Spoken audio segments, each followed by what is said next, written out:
Hello, everybody, and welcome back to another episode of Quick Strikes, where we take a look at every single Lightning game after it happens. This was a big one. The Lightning take a commanding 3-1 series lead, and the Stanley Cup could potentially be handed out in less than 24 hours. My name is Michael Wax, with my co-host, as always, Jake Ricker. Jake, an OT win. How are we feeling today? The Tampa Bay Lightning are one win away from the Stanley Cup. Michael, this was a crazy game, and we'll get into it. But man, I'm feeling good. We are that much closer to getting a win. A crazy game. You are 100% right. And the crazy game starts out with the Lightning dominating, and of course, the Stars getting the first goal on a crazy bounce. Esa Lindell gets the puck over to John Klingberg. His first shot is blocked. His second shot gets in between the glove and the pad of Andre Vasilevsky. Kind of a soft goal for Vasa to let up, even though it was on a rebound and he wasn't quite ready. But the Stars take a 1-0 lead. Yeah, it definitely wasn't the best goal from Vasi that we've seen all series, and he's been stellar for so long. So these things happen sometimes. But credit to the Stars, they got off to a good start. They were the ones to score first. Tampa's been in this position before, though. They for some reason tend to struggle at the start of these games. But credit to the Stars here. Unfortunate play from Vasi. I think he would like to have that one back if he could. Yeah, he would. And of course, the Stars keep pushing. The Lightning keep pushing. They're in the offensive zone. Alexander Radulov has the puck. Victor Hedman goes in for a pinch, thinking that he might catch up to the puck. That was a mistake, and a 2-on-1 developed. Jamie Benn was covered by two different people, Jan Ruda and Alex Killorn, leaving a wide open Joe Pavelski that he tapped the puck over to in the slot. Pavelski beats Vasilevsky. Say what you want about Vasilevsky, maybe he should have had that, but that is a terrible defensive miscue, and the Stars are up 2-0.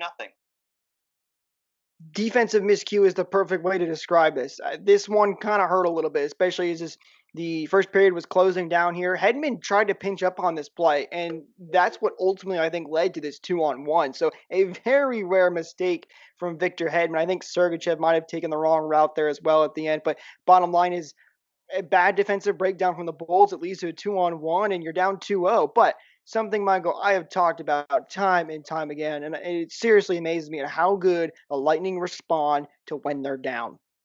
Yeah, and they responded less than a minute later. Kevin Shattenkirk gets to Andre Palat in the offensive zone, or I should say in the neutral zone, excuse me. He feeds Braden Point, who was rushing into the offensive zone, and Point makes a couple of nifty moves. His 12th goal of the playoffs, which ties Ruslan Fedotenko and Brad Richards for second in Lightning goal scoring in a single postseason, and cuts the lead in half before the intermission. Huge goal just from the momentum perspective. And let me tell you something, Michael. If there wasn't a Conn Smythe front runner before, knock on wood, but if there wasn't one before, there's one now. Braden Point is such an electric player. He did such a good job. He with speed comes into the zone, makes an amazing move to fool Anton Hudobin. I mean, great play by Point. And this was huge for the Bolts to get that momentum right before the end of the first period, because this could have been 2-0 going into the second period, which would have not been good. We'll talk about who might deserve the Conn Smythe later. I might actually disagree with you, but again, Fair. we'll continue to talk about Braden Point because he is that good.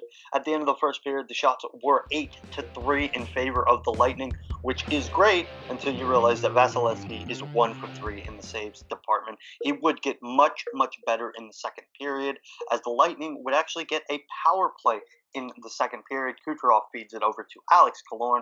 Killorn with a weird little attempt that gets deflected by a stick behind the net, and Braden Point is there looking like a Tampa Bay Ray, swinging for the fences, and he knocked it by Anton Hudobin to tie Tyler Johnson for first in playoff goal scoring in a single postseason, his 13th of the game, or his 13th of the year, excuse me, his second of the game to tie it at 2.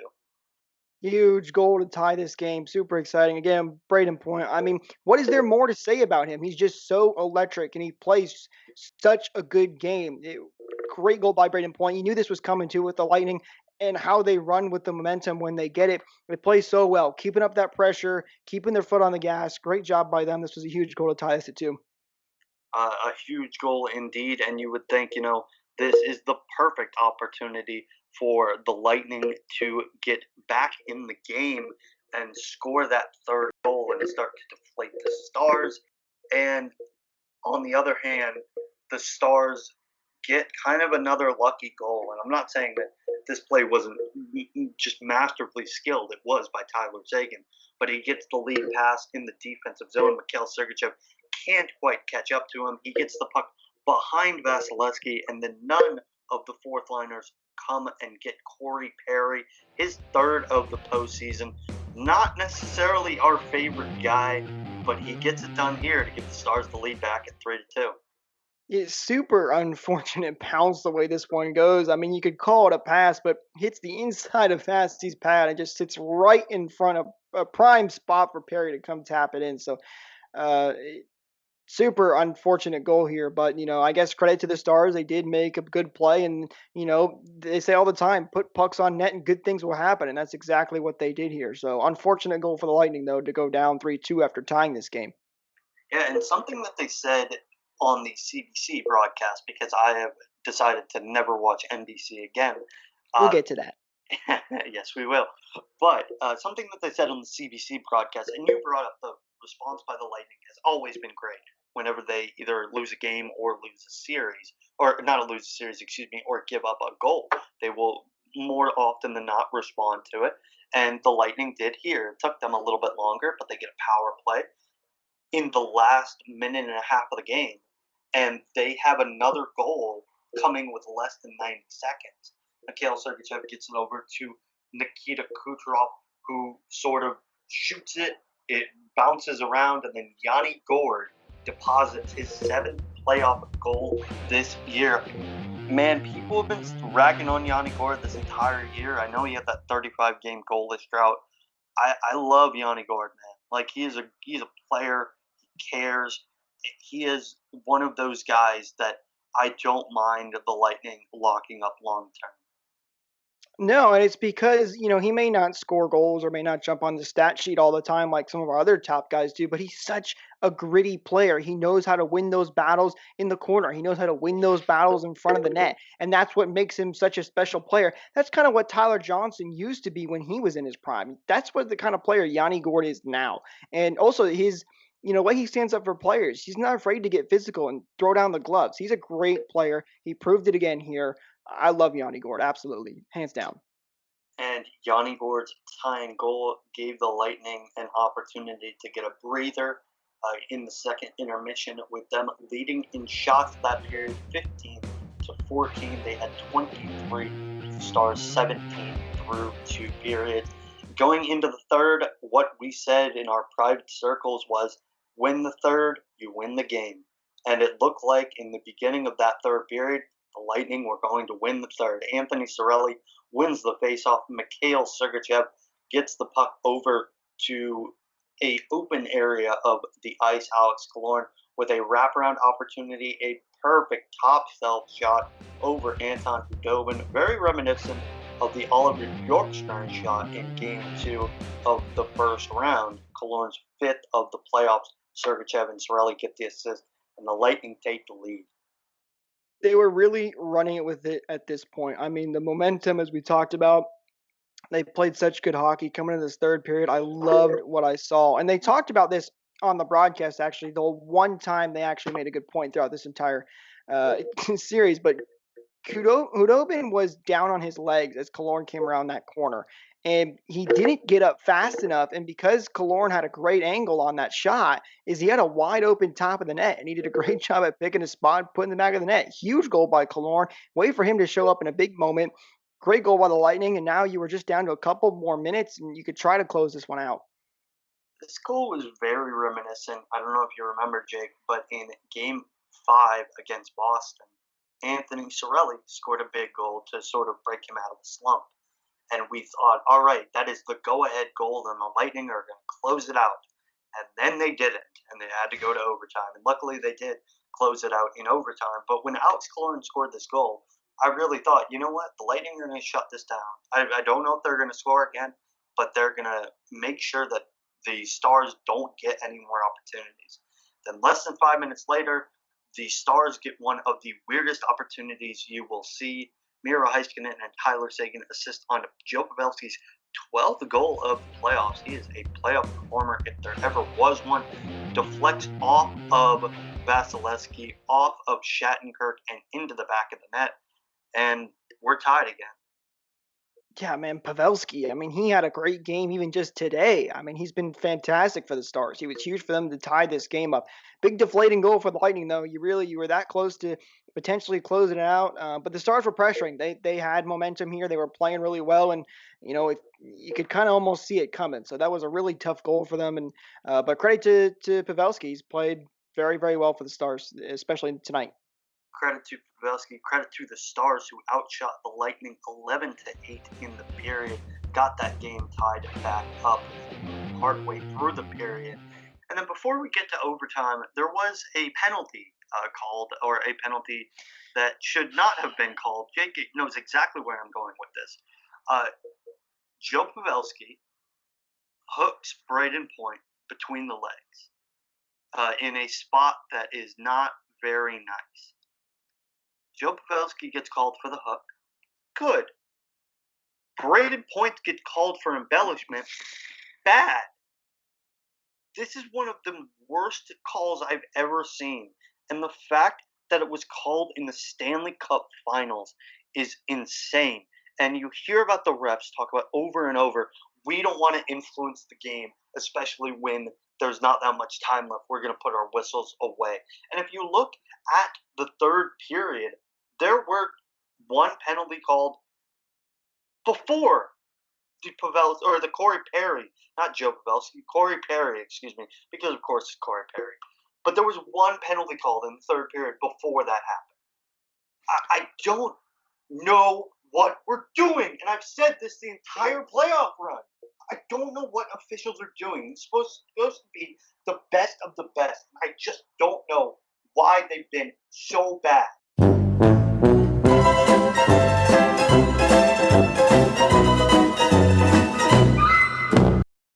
Michael, you summed it up perfectly. I mean, I'm at a loss for words for this. Listen, I know I'm a Lightning fan, but I mean, come on. Hook is a nice word to use on that play. That stick comes up into a spot nobody wants to get hit. And you're going to tell me he embellished that? I mean, give me a break. I know it's right at the end of the period, potentially sway the entire game. I don't care. When a call is that blatant, how can you not make that call?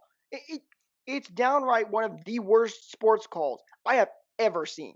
I mean, it's awful, and there's no way around it. And like you said, this is the best we have to offer from officiating. That's a major, major problem. It was awful call. There's no way around it. I can't even get the words out to describe how ridiculous this was. And, we mentioned already, both you and I, that the officials don't want to sway the game. That's the reason. They don't want to sway the game unless they absolutely have to, puck over glass for delay of game, which, by the way, is a stupid penalty. Well, if it's some sort of, I don't know, goalie interference and they have to call it, they're going to. So, 30 seconds into overtime, Mikhail Sergachev gets called for hooking on Tyler Seguin on a pretty good defensive play. Like, I know I've got those blue tinted glasses on. I didn't see a problem with this. And the fact that not even 2 minutes before in game time, you said, I don't know, we just don't want to influence anything, so we're going to call it both ways. That infuriates me. That makes me so angry. Right, and you nailed it here when you said, "Listen, there was this probably you could express penalty. It was, but the fact that they literally are like, oh, we don't want to influence the game. We can't do that. So we're gonna call both. Like exactly like you said, and then they go right and do this in overtime, where it's arguably more of a bigger deal because one goal ends it now. So I just don't get it. I really don't. And I don't want to repeat myself because like I said, you basically summed it up perfectly. But this call was not a bad call. It was a bad call because of what happened just before it. Yeah, and I should modify it a little bit. I said that I had my lightning glasses on. Under those lens, I don't think it was a penalty. But you know what? You're right. It was a penalty. We look to the third period. Patrick Maroon takes down Joel Hanley. That's a penalty. So to get a little bit closer towards the end of the game, after the Lightning kill it off, Jamie Benn goes for taking down Tyler Seguin in a play that is very similar. The only difference is that it was not up against the boards, but the same result happened, and I see people crying about how that influenced the game. And that is the stuff that makes me very upset. You want to call against Patrick Maroon? Fine. You want to call it against Jamie Benn? You have to call it against Jamie Benn. Consistently inconsistent is the thing that I was talking about in the first game of these playoffs, and I've talked about it every game since. I don't understand why people are now crying because the referees once decided to be consistently consistent. I don't want to hear it from any fan that says the refs gave this win to Tampa because they didn't. They did absolutely did not. When there's a blatant missed call, or not a missed call, when there's a call on an embellishment from that, you cannot tell me the refs were in Tampa's favor. You cannot, and that's the end of the story. So I don't want to harp on it too much, but I would just like to point out that penalties were 4 against 3. Were there missed calls against Tampa Bay? Sure. Were there missed calls against Dallas? Absolutely. The penalties could have been 8-7 for all I care, but they weren't as so far fetched as people are making them out to be. I'm done ranting about penalties. I will just say this. Dallas, if you don't like getting called for penalties, first of all, don't do the infraction. Second of all, don't go 1 for 4 in the penalty kill. So you look at what happens here with Rick Bowness, penalty kill specialist. In overtime, Patrick Maroon, Victor Hedman get the assist on Kevin Shattenkirk's beautiful shot off the post, and in his third of the playoffs, gives the Lightning a overtime victory, now 1 win away from the Stanley Cup Finals. Victory! Listen, Shattenkirk has struggled a little bit during these playoffs, but you know what? This completely makes up for it almost in my mind because a huge goal. This puts us up 3-1 in the series. I'm so happy the Bolts scored, especially on this power play, just because of NBC's comments, which I'm not even going to get into. You know what? I'll get it to it at the end. We'll make it a separate clip for you guys to check out later. But such a big goal. I'm so happy the Lightning have an opportunity now to close this out in less than 24 hours, believe it or not. Yeah, I'm not a huge fan of that, but also I understand that players want to get home and they want to see their families and they want to be able to bring the cup home to their families. And that is a very, very real possibility. And I think something that's very interesting is that we are going to see both starting goalies back in net. You saw Anton Hudobin. I thought he was pretty good. I know he allowed 5 goals. I also thought he made some terrific saves. You saw Andre Vasilevsky. He allowed some weak goals. And there were some goals that were so close to going in that either Hedman or McDonough or Sergachev or Chernak swept away from the goal line. I love the big cat, but man, what are we thinking for Game 5? Oh, you start Vassy hands down. There's no question. I'm not disputing that, but like, if he looks bad early, do you pull him? No, because this is the Stanley Cup Finals, and here's why I also say that. Because we saw the weak goal. First of all, Vassy's very rarely had these weak goals. I mean, this is, I think, the 3rd goal that's happened, including the ones that happened tonight in the whole entire playoffs. And also after that one, Vassy was great. He made some fantastic saves. The one where he stretched the toe out to somehow stop that puck. I mean, great saves. So I fully believe Vassy will bring his A game tomorrow. So I don't think you can pull him. This stuff's going to happen. Vassy's been so good throughout all these playoffs. It's hard for me to pull him. I mean, look at Anton Hudobin. He had a couple tough games, and he's still in there, still fighting, still playing really good for the most part. So yeah, maybe you do if it gets really, really bad. But at the end of the day, this is Andre Vasilevsky. He's our guy. He's our main guy. I think you run with it, and I think he's going to bring his A game because he just not. He wants to win this cup, guaranteed. I mean, obviously, but he really wants to win this cup. You're right, and I again brought it up as a talking point because It's a fair point. It's a fair question to ask. he's exhausted. Like you could Oh, tell, he is absolutely. so tired. And again, I don't blame him, but I'm just gonna ask, just for our sakes, give us 60 more minutes, and then you can rest for a couple of months. That's Absolutely. what you got to say Yeah. to all the guys. Yep. Yeah, I bet you that's what Cooper is saying right now. They got one more game. And here's the good news, though, and I think we should talk about this too. Steven Stamkos obviously didn't play tonight. I guarantee you, Steven Stamkos, as long as he's, there's not a ridiculous situation where he absolutely cannot play, he's playing. So the Lightning are going to have some fresh legs in that lineup, which is going to be huge for them. He's playing, and I wouldn't be surprised if it is a situation like in Game 3 where he only plays 7, 8 minutes. Because again, he is not 100%. I think we know this. Plays like he's 100%, but we can tell that he's not 100%. Plays like he's 200%. Exactly. But also, hopefully they get him out there. He can have his Ray Bork type moment because, for God's sake, he's earned it. Through all the injuries and playoff disappointments. I know it hasn't been as long as Ray Bork, so any Avalanche fans in the comments or Boston Bruins fans in the comments, don't come after me, please. But, Stamkos has had a rough one, so if they can get him a cup, it's always good. We do have possibly less than 24 hours until you see your Tampa Bay Lightning lift the Stanley Cup for the second time in franchise history. Possibly. For the second time in franchise history and the first time since 2004. Thank you guys so much for watching. Be sure to like, share, and subscribe to the channel. Once again, for Michael Wax and Jake Ricker, we thank you guys so much for watching. Don't be afraid to go follow us on Twitter as well at Bay_Balts for news, notes, and game recaps every single game. We don't like NBC, and we will see you, hopefully, as Stanley Cup champions in 24 hours. Take care, guys. Go Bolts.